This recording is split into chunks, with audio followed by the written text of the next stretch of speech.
Acho que o valor de cada foto deveria ser uns 80 centavos. Foi escutando essa frase que eu encerrei uma negociação de um pacote de fotos no início da minha carreira. Eu vou contar mais para vocês, mas antes, segue a vinheta.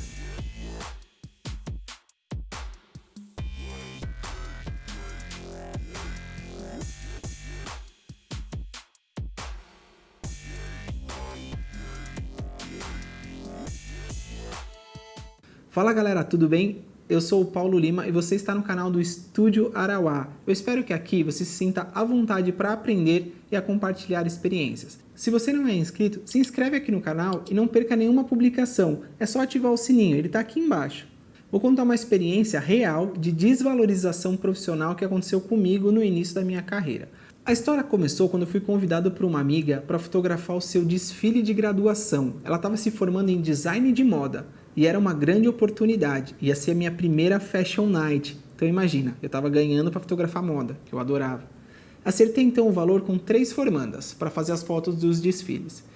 Mas haviam muitas pessoas se formando naquele dia, então eu pensei assim, é uma ótima oportunidade para eu apresentar o meu trabalho para elas. Naquela noite, eu fotografei todos os desfiles, pensando em fazer contato com o maior número possível de formandas e oferecer as fotos, sem nenhum compromisso. E dizer para ela que eu estava entrando no mercado e tudo mais, e elas também estavam entrando no mercado. Então eu fui fazendo os contatos com cada uma delas. Muitas não tiveram interesses, simplesmente falaram que não. E elas me deram alguns motivos. Os principais motivos foram que elas tinham recebido as fotos pelo fotógrafo oficial da faculdade, e algumas estavam sem grana, ok. Afinal das contas, a faculdade era muito cara. Até aqui, uma história comum de negociação, como qualquer outra. Algumas aceitaram, outras não. A vida que segue, tudo bem. Até entediante, mas dentre todas, teve uma que chamou a atenção. Infelizmente, não foi pelo trabalho de graduação dela, mas pela forma como ela tentou negociar as fotos comigo. Agora eu fiquei pensando, se ela trata assim alguém que fotografou seu próprio trabalho, imagina na vida normal. Mas foram basicamente 3 questões levantadas durante a negociação, e vamos a elas. O primeiro ponto. Quantas fotos os outros formandos receberiam pelo mesmo preço? Eu estava oferecendo um pacote individual de fotos, de acordo com cada desfile e com um valor fixo. A diferença máxima de fotos era de 5 fotos entre elas, e a média era de 25 imagens por desfile. Levando em conta que alguns trabalhos eram em dupla, nesses desfiles havia o dobro de pessoas desfilando, e por isso havia mais fotos, que não era o caso dela. Aqui então comecei a pensar no fato de que algumas pessoas não conseguem viver sem se comparar com as outras.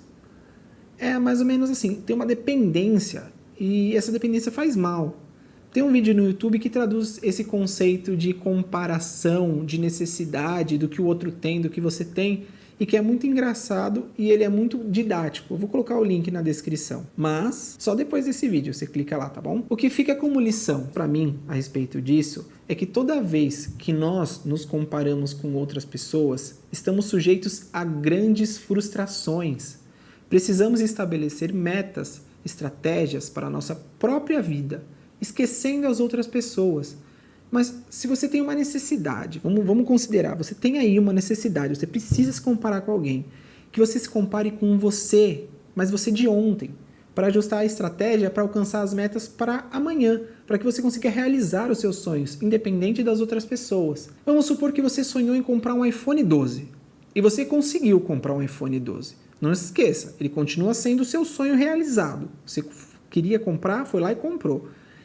Agora uma pessoa próxima a você compra o iPhone 12 Max Plus. Enfim, o seu iPhone 12 não para de ser o seu iPhone 12. Você não perdeu o seu celular porque outra pessoa comprou um melhor, tá bom? Então foca nisso. O segundo ponto veio quando eu tive a péssima ideia de perguntar qual o valor que ela acharia justo pagar pelo pacote de imagem. Eis que eu recebo a seguinte resposta.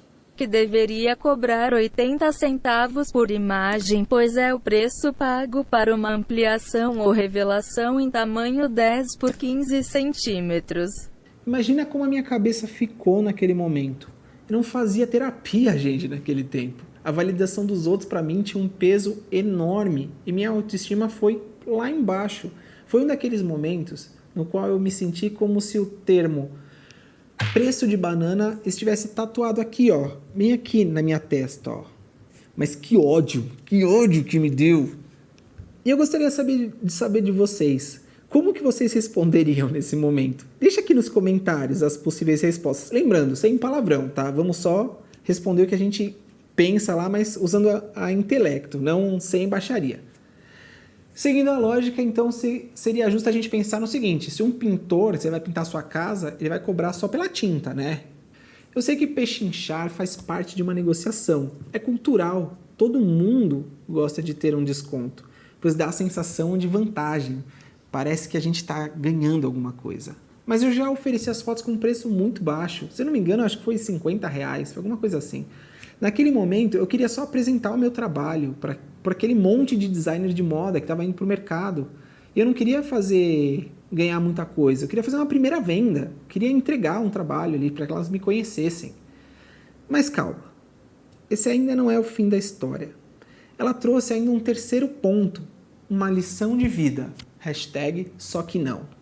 Você deveria cobrar abaixo do custo para ganhar mercado. Ela me disse logo em seguida que muitas vezes ela vendeu algumas peças abaixo do preço de custo só para poder entrar no mercado ou para deixar um determinado cliente feliz e que eu devia fazer o mesmo. Afinal de contas, ela queria aquelas fotos e eu não estava sabendo negociar com ela. Desse jeito eu não ia ganhar cliente. Eu quero só deixar uma coisa aqui.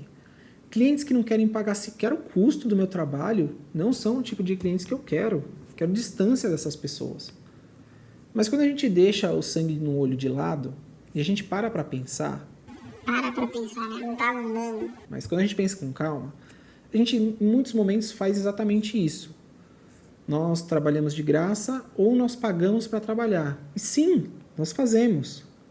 Isso acontece basicamente em duas situações que eu identifiquei. A primeira é a mais comum, quando nós não temos trabalho, não temos clientes e precisamos montar um portfólio. Esse é um custo necessário e faz parte do seu aprendizado. É importante ter um portfólio. Sabe aqueles ensaios de permutinha que você está fazendo com vários modelos? Bom, eu espero que ele faça parte da sua estratégia para conquistar o mercado, porque você está trabalhando de graça, ou ainda, você está gastando para trabalhar. Até que então, tudo bem. Tem o segundo ponto. E, infelizmente, esse é muito comum entre os fotógrafos iniciantes. Eu já fiz muito isso no começo da minha carreira.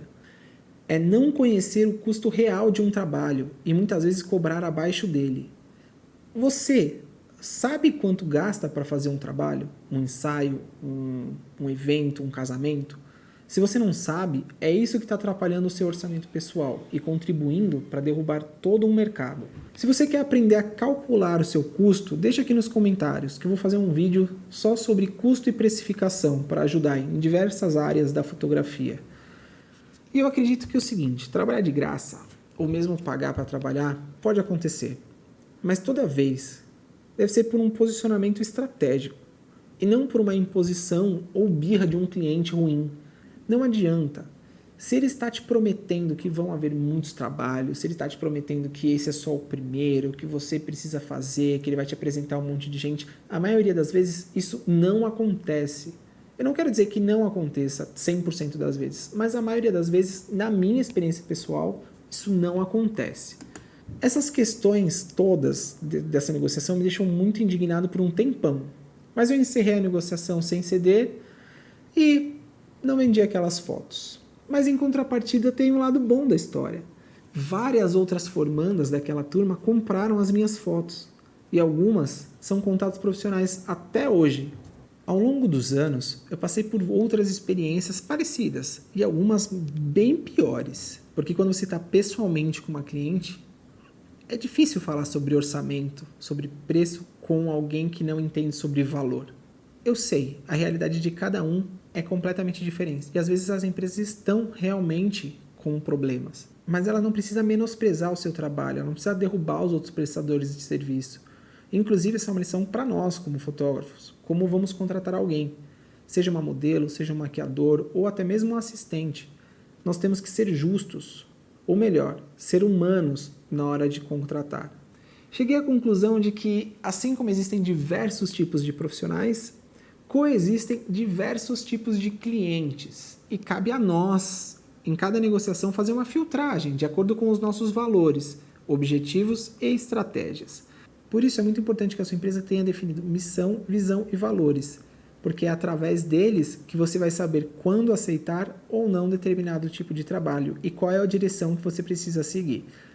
Esse foi o vídeo de hoje. Foi um vídeo mais longo, foi um vídeo teórico, basicamente, uma narrativa de experiência, mas eu gostaria que vocês dissessem se vocês já passaram por alguma experiência parecida com essa aqui nos comentários. Se você não é inscrito do canal, se inscreva.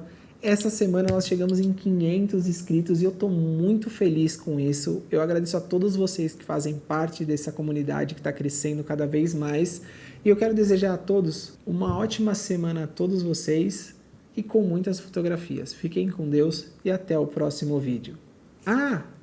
Usem máscara, álcool gel, se proteja. Ainda não acabou essa pandemia, certo? Então havia o dobro de pessoas desfilando. O dobro.